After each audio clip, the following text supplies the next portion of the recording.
Hi, welcome to Think Tank, the podcast. This is Steve Adubato in the East Main Media Studio. I'm here with my colleague Mary Gamba and also Laura Van Bloom, two contributors to Think Tank, the podcast, two unpaid contributors to the podcast. But as we talk to Akbar Cook, who is the principal of a great school called Westside High School, Akbar was actually recently featured on The Ellen Show.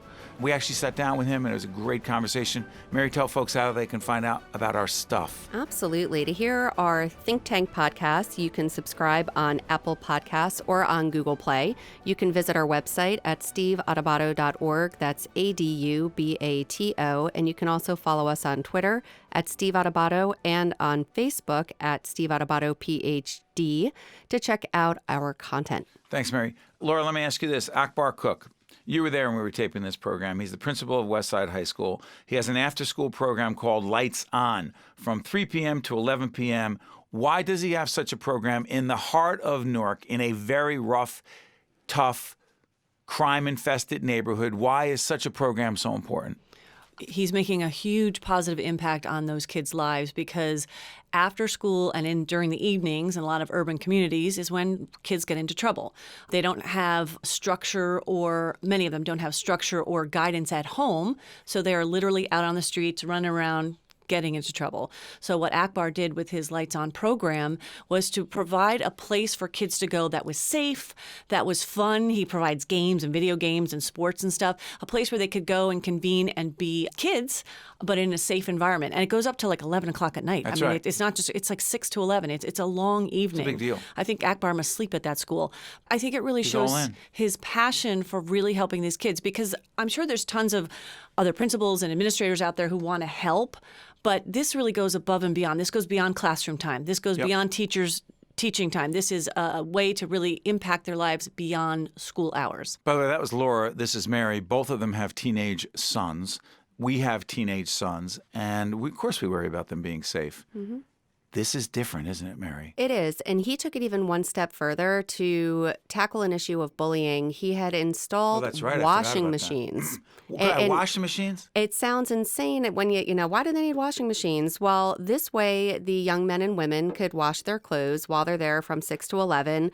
He had found that some young adults... I said 3, it's 6 to 11. 6 to 11. No, that's fine. Some students were being bullied and harassed and were embarrassed because their clothes were dirty or had stains, or they just couldn't afford to go to a laundromat, which are not cheap. So he installed simple washing machines. So something as simple as that can make a huge difference in the overall self-esteem of these young adults. Mary and I do a show called The Leadership Hour on AM 970. It's also a podcast. How much leadership did Principal Cook demonstrated here? What kind of leadership is this? A huge amount of leadership. One of the biggest keys and characteristics of a great leader is someone who does something, number one, not because they want the attention or the fame, but because they truly want to make a difference. And he did that. He didn't care. Of course, it was a bonus that he got on The Ellen Show. Yeah, he got $50,000. And $50,000, absolutely, which is fantastic. We gave him nothing. Nothing. We gave him nothing. We gave him airtime. We're public broadcasting. We don't pay. Go ahead. We gave him a high five, maybe in the studio. Yes, we did. But what he has given to these young adults in Newark is just a chance. He's giving them opportunity and just really his time. It doesn't cost a lot to have the school open, to be there, to listen, to just have a safe space. And he's making that huge difference just because he wants to. This is Akbar Cook. He's the principal of Westside High School in Newark, New Jersey. This is Think Tank, the podcast. I want to thank Laura and Mary and our senior producer, Lauren Gary. He's in the studio with us now, and Brian, who's making it happen at East Main Media. But I got to tell you something. This is a guy who should inspire all of us to be better than we are, because there's an opportunity to make a difference in the lives of others. And that's exactly what Principal Cook is doing. Check it out. I wasn't at the Lights On program. I'll be out in the boxing with probably getting hot probably with my boys. I don't know. I'll be in the street jeopardizing my life. Being hit instead of being out there, somebody drop out, you get hit. Somebody else just standing there like, it's crazy out there. Programs like this keep me alive. I wanted to create a space where that wouldn't be an issue. So we have music, we have video games, we have basketball, we have badminton, we have countless board games, a whole bunch of stuff for the kids to do, but mainly just be safe and have a nice hot meal for them to during these hot summer nights. Absolutely amazing. We are joined by our friend Akbar Cook, principal, Westside High School in beautiful Brick City, Newark, New Jersey. How you doing? How you doing, Steve? We just found out that we were at the same high school. Yes, sir. Essex Catholic. Yes, same time. We were Yes, there sir. at the same time? You know. Stop joking. See, why you got to be like that? Hey. By the way, I also want to make it clear that you succeeded an extraordinary guy who was a mentor of mine, Mr. Potts, Yes. Nathaniel Potts. Yes. His son, Don, was a close friend of mine in high school. And so when I was looking at what you were doing, I thought, what a legacy, what an impact. And you grew up in the West Ward. Yes, sir. You ever been recognized for this Lights On program? Ellen made a big deal about you on the show, right? She was focusing on 1 million acts of goods. $50,000 check from the show, right? Yes, the first time. Okay. You got national attention. Because what are you doing? Yes, sir.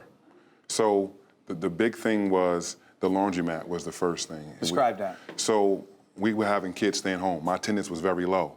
And after we started knocking on doors and doing some unpacking, we found out the kids were staying home because they didn't have clean clothes.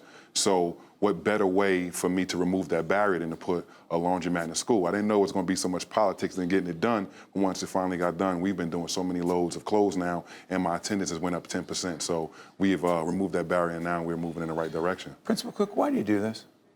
It's in my DNA. My grandmother was always a caregiver and foster parent to the most disadvantaged youth, and then I had other educators in my family, so it's just in my DNA. This is what I was put on this earth to do, and I'm glad I'm able to do it in my hometown, Newark, New Jersey. And it's the I want to understand more. So this is from 6 p.m. to 11 p.m. Yes. You provide a place, a space for these young people to be. What would happen otherwise to them, for them? So let me take it back some, Steve. When I first got the job and I went to Westside High School, we opened up with the death of a female. I remember. And I didn't know this was happening in schools. And I say I lost another student that year. And I remember that summer, I just was watching RLS Media like it was a police scanner. And everything that was happening in West Ward, either my kids were doing it or was happening to my kids. See, by the way, time out. We are Stand and Deliver leadership program that we have that Westside participates in, leadership development. We lost one of your students who were some of the students who were killed in that playground. Yes. Wow. At knife point. I mean, violence, death. Pick it up from there. So when we opened up the new school year, we sort of right the ship, and I thought everything was fine. And then we end up having this one kid. He was borderline on the fence of the streets and trying to graduate. He wanted his mother to see him cross the stage. And I want to say about 2 weeks before graduation, he got killed in a drive-by shooting. So I knew I couldn't go another summer not doing anything. I'm a West Ward kid. We used to have a West Ward Boys and Girls Club on Littleton Ave. We have nothing like that. We have the North Ward. We still they don't have that either. The Broadway's gone either. They're gone. Yes, and the one on. People don't appreciate what the boys should be Boys and Girls Club. It wasn't at the time.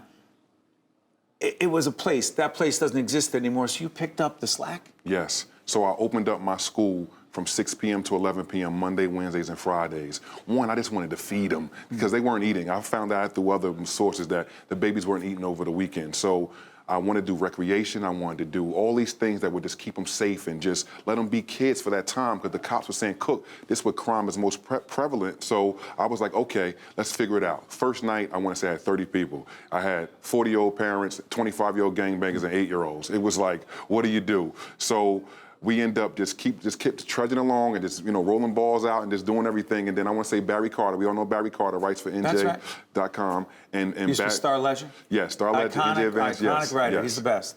So he did a spread on the Lights On program. I remember. And when it came out, we went viral. I started averaging about 150 kids a night. Yes. And I want to say the last night, Steve, we had 278. It was my most thus far. And I had a big old celebration. Ice cream truck come out. One of my baby girls came out, gave me a high five, got some ice cream, ate it. She was later killed that night on 12th Street by a stray bullet. That night? That same night. So it drove home the point that I didn't have enough stuff for the ladies. So I went back to my alumni association and said, look, can we do something during the school year on Fridays? Not just wait till the summer to save these kids. Let's do something during the school year. So we started opening up Lights On Fridays, every Friday night during the school year, but now it's a more emphasis on the ladies.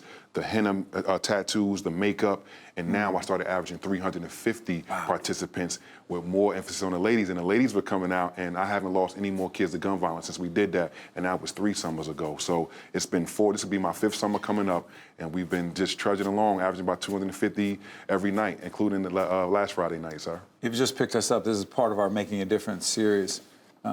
If you're listening on audio right now on the podcast, this is Akbar Cook, principal of Westside High. How long have you been the principal?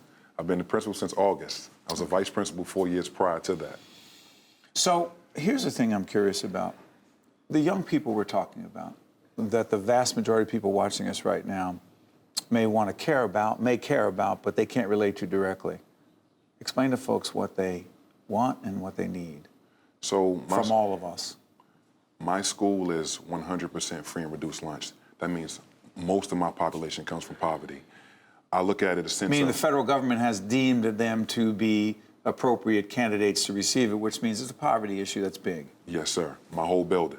I have a lot of immigrants coming from Africa at this time as well. So I have this mixture of kids who are parentified. I didn't know that word until I got to West Side. They are taking care of their siblings because either their parents are working on these odd jobs or the parents are not even there at all. So my kids have to take their siblings to school, walking across town, then get to me by 10 o'clock on most days they need. So we have to look at the child holistically now. Like, it's building them up. It's like this ground roots level, and that's what we've been doing, just trying to love on them and just be that person for them because in most cases their parents are not there. So that's what my baby looks like. Basics, that's it. You know, and when you're, we'll show some pictures of this. What happened with Ellen? Help us understand that. Ellen DeGeneres. I mean, she doesn't have a show as big as this, but we know who she is. Yes. So when the news got out about the laundromat, right. I had took a little video. I was happy to see myself on TV, Steve. I'm not you. I'm not used to being on here, right? Well, Ellen didn't ask me. She asked you. I'm just saying. So I took that little video and I put it on Instagram. No. And it made it all the way to Burbank, California. Stop. People saw it and they invited me out. The first time, I was out there twice, Steve. What was it like? It was the scariest thing I ever did in my life. Why? Because you can't mess up. There's 50 million people watching, you know? What, at PBS you can mess up? No, I'm not. I'm a pro now. Now you're a pro. So when you were there with her, and she was talking about you in front of that audience and all that love. I was going to cry, Steve. This brother from Brick City was about to cry. If you look at me holding that money, I was like, oh my God, what am I doing here? It was just amazing, man. I was like, my grandmother's still alive. She's 90, and I'm like, my grandma's watching me right now. So that's what made it drove home the point even more, that grandma's watching. You know, it's one thing, the recognition you're getting for your work, but I also know that you know it's not about you, it's not who you are. What message do you have for other principals and other leaders who interact with young people, particularly in our inner cities right now? This is the new normal for education, urban education. These kids need us more than ever. Child protective services tend to care more about the elementary babies and the middle school kids, but they forget about the high school kids, and those are my babies. So please don't forget them. They need us more than ever. They're really going through this social media kick. Is there bullying going on there too? Absolutely. Really? Absolutely, and it's through social media, so it's the gift and the curse. I mean, it's... Cyberbullying? Absolutely, absolutely. How do you manage that? I hate to open up this Pandora's box. How are you dealing with that as well? Well, we removed one of the barriers. He was bullying because the kids weren't clean, so I removed that barrier. And then you got to come hard on the offenders. You got to really come hard and say This is a no nonsense, like zero tolerance. Absolutely. Right. So we've been not only worrying about the negative behavior, but building up the kid. We want them to have that pride to go to the board and be that kid that we thought they could be. So just trying to attack it that way and doing other things with the phones. You know, finally, your grandmother's proud of you, but I want to also say. We're taping in Brick City in Newark at NJTV. Wow. You are of the city. Yes, sir. We share the same high school in the city, except neither one of our high schools don't even exist anymore, no more, right? No more. But you're doing good work every day, and you're making a lot of people proud. Keep doing what you're doing. Thank you, sir. Can't imagine what it would be like if you weren't making a difference every day. That's all I know, sir. If not us, then who? Thank you very much. All the best. Same. All right. I'm Steve Adubato. That's Akbar. We'll be right back. One-on-One with Steve Adubato has been a production of the Caucus Educational Corporation, celebrating over 30 years of broadcast excellence. Funding for this edition of One-on-One with Steve Adubato has been provided by the Russell Berry Foundation, Horizon Blue Cross Blue Shield of New Jersey, TD Bank, RWJ Barnabas Health, PSC&G, the Healthcare Foundation of New Jersey, and by Caldwell University. Transportation provided by Airbrook Limousine, serving the metropolitan New York, New Jersey area. You may not have heard of TAVR. Raj and Sandhya have. It's the minimally invasive alternative to open heart valve replacement. RWJ Barnabas Health is New Jersey's leading TAVR provider, and we continue to perfect it. Patients are often back to their lives in just a few days. Innovative valve replacement surgery, because you can't be replaced. RWJ Barnabas Health. Let's be healthy together.